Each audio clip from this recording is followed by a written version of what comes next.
Hi guys, இன்றைக்கி இந்த வீடியோவில் என்ன பார்க்க போகிறோம்னு பார்த்தீங்கன்னா 2025 தமிழ்நாட்டோட டாப் 10 டூரிஸ்ட் பிளேசஸ் எது அப்படிங்கிறத பற்றி தான் பார்க்க போகிறோம். வாங்க வீடியோக்குள்ளே போகலாம். இந்த வரிசையில் 10வது இடத்துல இருக்கிறது தென்னிந்தியாவோட மான்ஸ்டர் அப்படின்னு சொல்லக்கூடிய நம்ம கோயம்புத்தூர் தான். கோயம்புத்தூர் அப்படின்னு சொன்னாலே நம்ம எல்லாருக்கும் முதல்ல ஞாபகம் வர்றது ஜவுளி தொழிலை தாயகமாக அமைச்சிருக்கிறது நம்ம கோயம்புத்தூர் தான். கோயம்புத்தூர் அப்படின்னு எடுத்துக்கிட்டாலே ஜவுளி தொழில் மட்டும் இல்லாமல் மற்ற தொழிற்சாலைகளும் அதிகமாக இருக்கக்கூடிய ஒரு ஊர். இங்கே ஒரு நபர் இருந்தால் அந்த நபர் வேலை இல்லாமல் இருக்கவே முடியாது. ஏன்னா அந்தளவுக்கு தொழிற்சாலைகளும் அதிகமாகவே இருக்குது. அப்படி இருக்கிற பட்சத்தில் சுற்றி பார்க்குற இடங்களை சொல்லவா வேணும். சிறுவாணி நீர்வீழ்ச்சியில் ஆரம்பித்து பிளாக் தண்டர், கோவை குற்றாலம், அது மட்டும் இல்லாமல் ஈஷா கோவில் இப்படின்னு சொல்லிக்கிட்டே போகலாம். தனியாக இதுக்குன்னு ஒரு வீடியோவே மேக் பண்ணணும். நீங்கள் சொன்னால் அதையும் நான் மேக் பண்ணுறேன். அந்த அளவுக்கு கோவையை பற்றி பேச நிறைய இருக்குது. இருந்தாலும் அடுத்தடுத்த ஊர்களை பற்றி பார்க்கணும் இல்லையா?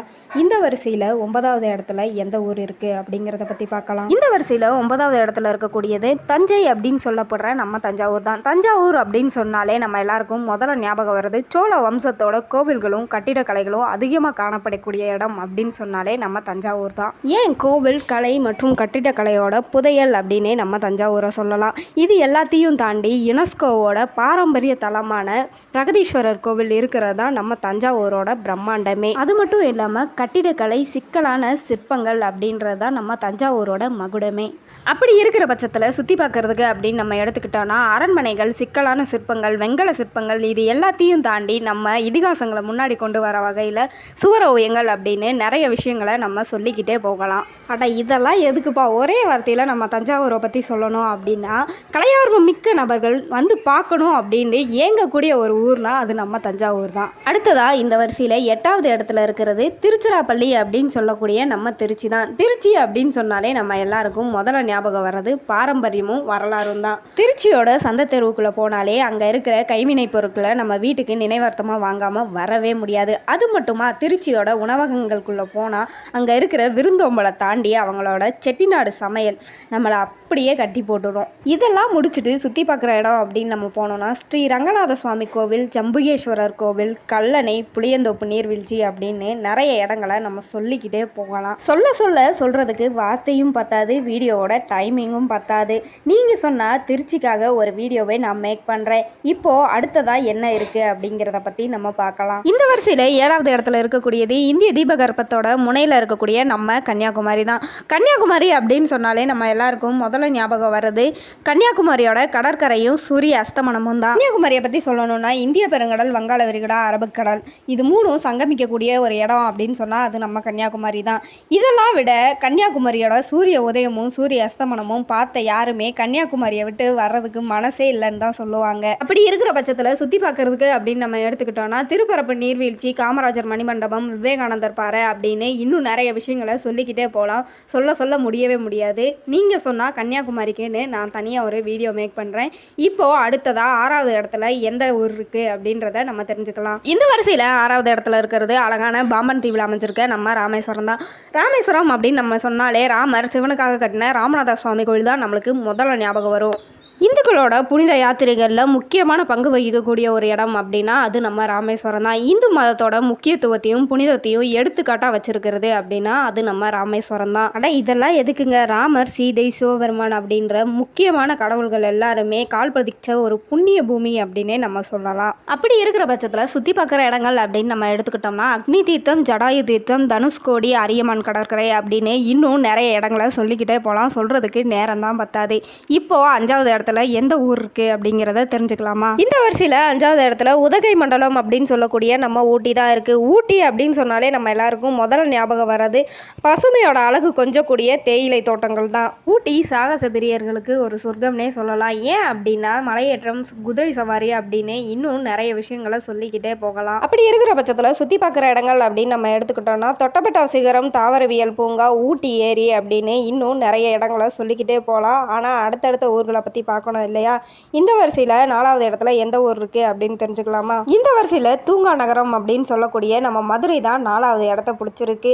மதுரை அப்படின்னு சொன்னாலே நம்ம எல்லாருக்கும் முதல்ல ஞாபகம் வர்றது சொக்கரும் மீனாட்சியும் தான். மதுரையை பற்றி சொல்லணும் அப்படின்னா வரலாறுக்கும் பாரம்பரியத்துக்கும் பஞ்சமே இல்லாத ஒரு ஊர்னே சொல்லலாம். அது மட்டுமா எப்பவுமே நடனம், இசை நிகழ்ச்சி, மத நிகழ்ச்சி அப்படின்னு சொல்லி எப்பவுமே ஒரு பரபரப்பாக இருக்கக்கூடிய ஊர் அப்படின்னா அது நம்ம மதுரை தான். மதுரைக்கு நம்ம சுற்றி பார்க்கறதுக்குன்னு போனால் அங்கே இருக்கிற சாப்பாடை சாப்பிடாம அந்த பயணத்தை நம்ம முடிக்கவே முடியாது.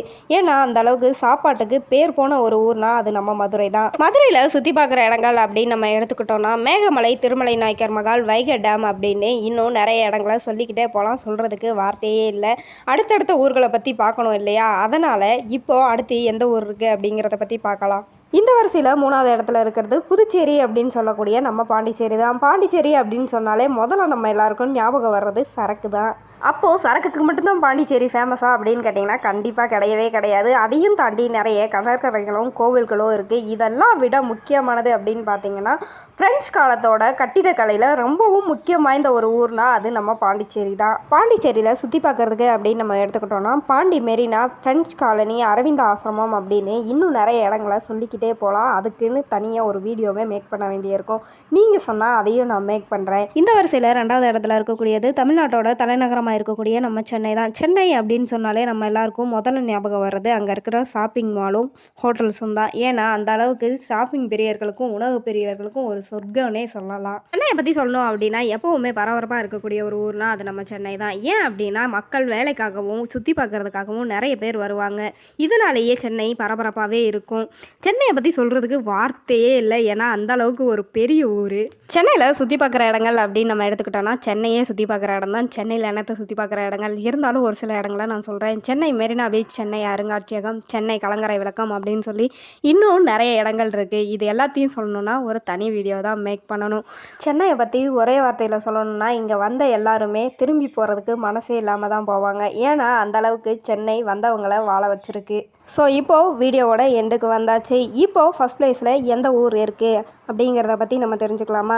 இந்த வரிசையில் முதல் இடத்துல இருக்கிறது மாமல்லபுரம் அப்படின்னு சொல்லப்படுற நம்ம மகாபலிபுரம் தான் இருக்குது. மகாபலிபுரம் அப்படின்னு சொன்னாலே நம்ம எல்லாருக்கும் முதல்ல ஞாபகம் வருது அங்கே இருக்கிற கல்லால் செதுக்கப்பட்ட கோவில்களும் சிற்பங்களும் தான். மகாபலிபுரத்துக்கு போனாலே நம்ம மனசு ஒரு மாதிரி லேசாயிரும். நல்ல மனநிலைமைக்கு நம்ம வந்துடுவோம். மகாபலிபுரத்தில் சுற்றி பார்க்குற இடங்கள் அப்படின்னு நம்ம எடுத்துக்கிட்டோன்னா பஞ்சரதங்கள், அர்ஜுனனின் தவம், கடற்கரை கோவில் அப்படிங்கிற இடங்களெல்லாம் நம்ம ரொம்பவே மிஸ் பண்ணாமல் பார்க்கணும். இது மட்டும் இல்லாமல் இன்னும் நிறைய இடங்களும் இருக்குது. அதுக்காக ஒரு தனி வீடியோவே மேக் பண்ணணும். ஓகே மக்களே, நம்ம பார்த்த 10 ஊரில் நீங்கள் எந்த ஊர், இதுக்கப்புறம் நான் எந்த ஊரை பற்றி பேசணும் அப்படிங்கிறத கமெண்ட்டில் சொல்லுங்கள். வீடியோ எப்படி இருந்துச்சு அப்படிங்கிறதையும் கமெண்ட்டில் சொல்லுங்கள். இதோட இந்த வீடியோவை நான் முடிச்சுக்கிறேன். இந்த வீடியோ பிடிச்சிருந்துச்சுன்னா லைக் பண்ணுங்கள். இந்த மாதிரி வீடியோ பார்க்குற உங்கள் ஃப்ரெண்ட்ஸுக்கும் ஃபேமிலிக்கும் இதை ஷேர் பண்ணுங்கள். இந்த மாதிரி விஷயம் தெரிஞ்சுக்க நம்ம சேனலை சப்ஸ்கிரைப் பண்ணி வச்சுக்கோங்க. அடுத்த வீடியோவில் நான் உங்களை சந்திக்கிறேன்.